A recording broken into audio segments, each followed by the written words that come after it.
Her hands trembled as she gripped the steering wheel. The darkness of night wrapped around her car like a shroud. God, if you're real, I need you now. 3 days without sleep, no money, no hope. What happened next would change everything. The night Sarah cried out to God, she had no idea she was about to experience what doctors would later call impossible.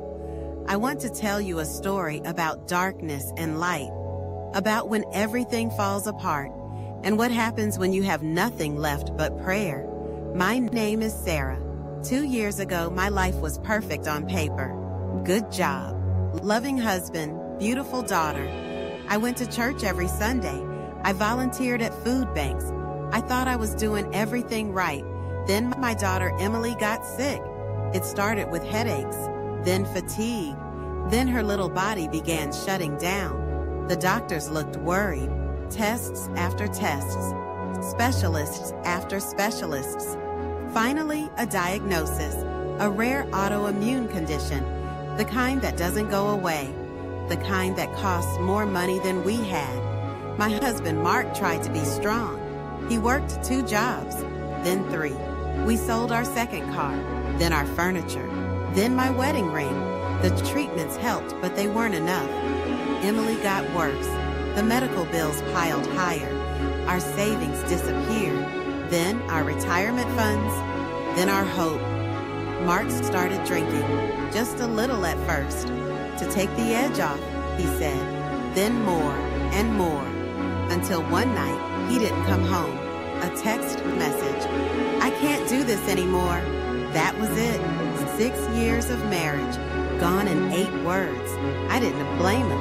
Not really. Some people break under pressure. I almost did too. For weeks, I pretended everything was fine. I told Emily that Daddy was working out of town. I smiled at church. I thanked God for my blessings. But inside, I was screaming. The hospital bills kept coming. Insurance denied our claims. Experimental treatment, they said. As if my daughter's life was an experiment. I picked up extra shifts at work. Sleep became a luxury. Food became an afterthought. Everything was for Emily, for her medicine, for her treatments, for one more day of hope. Then I lost my job. Budget cuts, they said. Nothing personal, but it felt personal. It felt like the universe was laughing at me. The rent was due. The electricity was overdue. The refrigerator was empty. My bank account showed $7.43. My daughter needed medicine that cost $5,000. That Thursday night, I sat at my kitchen table. The apartment was dark. The electricity had been shut off that morning. Emily was staying with my sister. I couldn't let her see me like this. Broken, defeated, I stared at the final notices. Eviction in 48 hours. How did I get here? I had done everything right. Worked hard, prayed harder. But God seemed so far away. I hadn't eaten in 2 days. My stomach had stopped growling. Now it just ached. A dull reminder of all my failures. I found my car keys. I didn't know where I was going. I just needed to move. To feel like I was doing something, anything. The gas light had been on for days. The engine sputtered but started. I drove aimlessly through neighborhoods where families ate dinner together, past churches where people found comfort, along empty roads where no one could see me cry. It was raining. Of course it was raining. The kind of cold rain that seeps into your bones, that makes you feel the weight of gravity pulling you down. I turned onto County Road 16, far from town, far from streetlights, far from people, just me and God. If he was even listening, the tears came then. Not gentle tears, not the kind you dab away with tissues. These were animal sounds, primal, raw, the sound of something breaking inside. I pulled over, the engine idle, the windshield wipers marking time, back and forth, like a metronome counting the seconds of my despair. Where are you? I screamed it so loud my throat burned. I followed you my whole life. My fist pounded the steering wheel.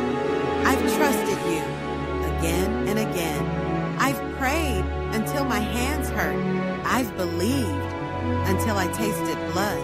And now, when I need you most, my voice dropped to a whisper. When my daughter needs you most, the car felt suffocating. Silence. The digital clock on my dashboard read 2:17 a.m. I had been driving for hours, going nowhere, running on fumes, just like my faith. If you're real, I whispered. If you're listening at all. My forehead pressed against the steering wheel. I need you now. My body shook with sobs. Not tomorrow. I could barely breathe. Not next week. I was so tired. Right now. I don't know how long I sat there. Minutes, hours. Time seemed to stop. The rain drummed on the roof. My tears finally ran dry. I turned the key to head home. Nothing happened. Just a click. I tried again. Click. The battery was dead. Or maybe the starter. It didn't matter.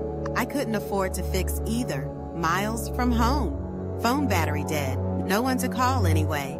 This felt like a cruel joke. The perfect ending to my perfect disaster. Okay, God, I whispered. I surrender. I felt something shift inside me. I have nothing left. A strange calm washed over me. Whatever happens now is up to you. I closed my eyes, just for a moment, just to rest. The sound of rain lulled me to sleep. A soft knock jolted me awake. Someone was at my window. The clock read 3:42 a.m. I had been asleep for over an hour. An elderly man stood in the rain. White hair, kind eyes, simple clothes, in the middle of nowhere. At nearly 4 in the morning, I should have been terrified. A woman alone on a deserted road, a stranger in the night. But something about his eyes felt safe, familiar somehow. I cracked the window just an inch. Car trouble? He asked. His voice was gentle, warm, like he was genuinely concerned. I nodded, too exhausted for words, too defeated to explain. Pop the hood, he said. Let me take a look. In any other circumstance, I would never have trusted a stranger, especially not here, especially not now. But I had nothing left to lose, not even fear. I pulled the hood release. Through the windshield, I watched him. His movements were deliberate, confident, like he knew exactly what was wrong, exactly how to fix it. He worked quietly for a few minutes. The rain soaked through his clothes, but he didn't seem to notice or care. Try it now, he called. I turned the key. The engine roared to life, like it had never been broken, like I had imagined the whole thing. Relief flooded through me. At least I could get home now. At least I wouldn't be stranded here. It was something. He closed the hood and approached my window. I rolled it down further. Thank you, I said. My voice sounded strange to my ears, hoarse from crying, from screaming. I don't have any money to pay you, but no need, he smiled. His smile was kind, the kind that reaches the eyes. Just wanted to help. Could I at least get your name? I asked. Michael, he replied. As he stepped back from the car, I noticed something odd. Despite the cold rain, he wore just a light jacket, no umbrella, no raincoat, but he didn't seem bothered by the downpour. Do you need a ride somewhere? I asked. It was the least I could offer. No, he said. I'm right where I need to be. Then he said something that sent chills through my body. Sarah, God hasn't forgotten you or your daughter, Emily. His voice was steady, certain. The healing is coming. I froze. I had never told him my name or my daughter's, and I certainly hadn't mentioned her illness. How did you? But when I looked up, he was gone, vanished. I got out of the car. Rain immediately soaked through my clothes. I looked in every direction. The road stretched empty for miles. No cars, no buildings, no Michael. Nothing but darkness and rain. And my car running perfectly. I got back in shivering, not from the cold, from something else, something I couldn't explain. I drove home slowly, my mind racing. Was I hallucinating from exhaustion? Had I dreamed the whole encounter? Was grief playing tricks on my mind? The streets were empty. The whole world was asleep. I felt like the only person alive. When I pulled into my apartment complex, I noticed something on the passenger seat, something that hadn't been there before. A white envelope.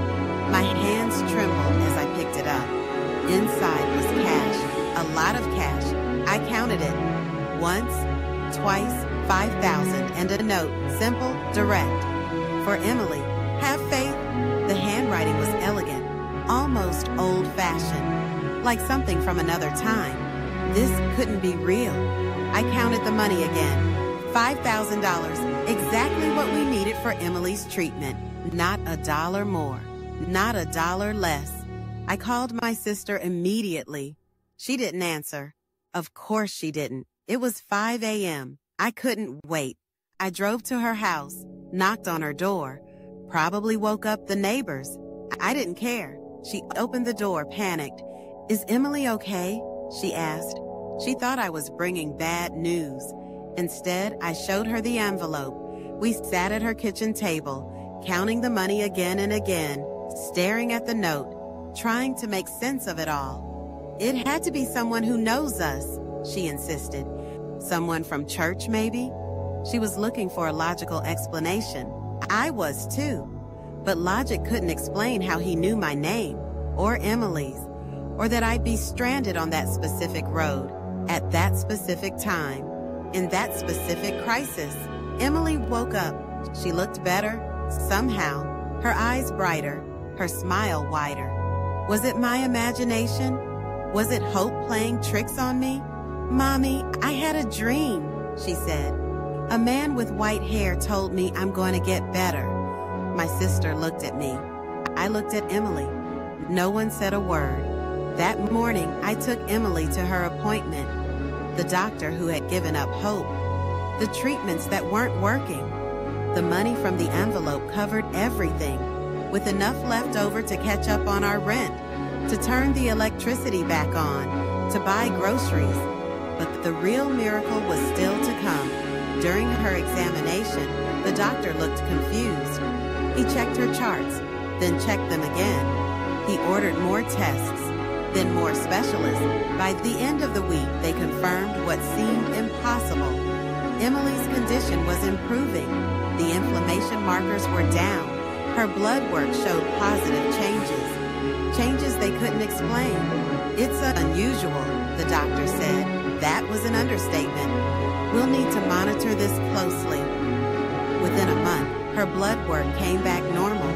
For the first time since her diagnosis, the doctors had no explanation. Spontaneous remission, they called it. A fancy way of saying, we don't know why. One doctor even used the word miracle. He whispered it to a colleague when he thought I couldn't hear. But I heard, and I knew. Emily got stronger every day. She started playing again, running, laughing, being a child. The shadows under her eyes disappeared. The pain that had become her constant companion vanished. 6 months later, they declared her completely healthy. The condition that was supposed to follow her for life, gone without a trace. No medical explanation, no scientific reason. I spent weeks trying to find Michael. I described him to everyone at our church, checked with local mechanics, even put an ad in the newspaper. No one knew him. No one had seen him. No one could explain who fixed my car that night, or how the money appeared, or why Emily got better when medicine had failed. I went back to that stretch of road many times, looking for something, a clue, a sign. Michael, I never found anything. A year after that night, I was volunteering at a community center. A new start, a new chapter. Emily was with me, healthy and vibrant. We were rebuilding our life, one day at a time. I was hanging flyers for a fundraiser. That's when I saw it, a painting on the wall. It stopped me in my tracks. It depicted an angel, the Archangel Michael, white hair, kind eyes, the same eyes that had looked at me through my car window. the same gentle expression, the same presence that had made me feel safe when safety seemed impossible. The plaque beneath the painting read, "Michael, the healing angel." I've told this story dozens of times. Some people think I imagined it all, that stress and exhaustion caused me to hallucinate, that there's a logical explanation for the money, for my daughter's recovery, for the man who knew our names. Maybe they're right, but I know what I experienced. I know that in my darkest moment, when I had nothing left but one desperate prayer, something extraordinary happened. My life looks very different now. I have a new job. Emily is thriving in school. Her medical records baffle new doctors. We moved to a small house with a garden. I still struggle sometimes. Bills still come due. Life isn't perfect, but it's filled with gratitude, with wonder, with faith. I still think about that night, about Michael, about the moment when hope seemed completely lost. And then, in an instant, everything changed. Was it an angel? Was it God himself? Or just a kind stranger who somehow knew exactly what we needed? I don't have all the answers, but I know this. When I reached the end of myself, when I had nothing left, when I finally surrendered everything, that's when the miracle happened. Sometimes I drive out to that stretch of road at sunset just to remember, to feel grateful, to wonder. And I always leave with the same question I'll ask you now. What would happen if, in your darkest moment, you had the courage to cry out one more time? What if your miracle is just one desperate prayer away? What if God is waiting for you to surrender, to admit you can't do it alone, to reach the end of yourself? Maybe your miracle won't look like mine. Maybe it won't come through a stranger named Michael. Maybe it won't be a healing that baffles doctors. But what if it's waiting for you? Just on the other side of surrender, just beyond your breaking point? I lost everything before I found what mattered. I had to empty my hands before they could be filled. I had to admit I couldn't fix it, that I needed help, that I needed God. Look again, listen closely. That knock on your window, it might just be the answer you've been waiting for.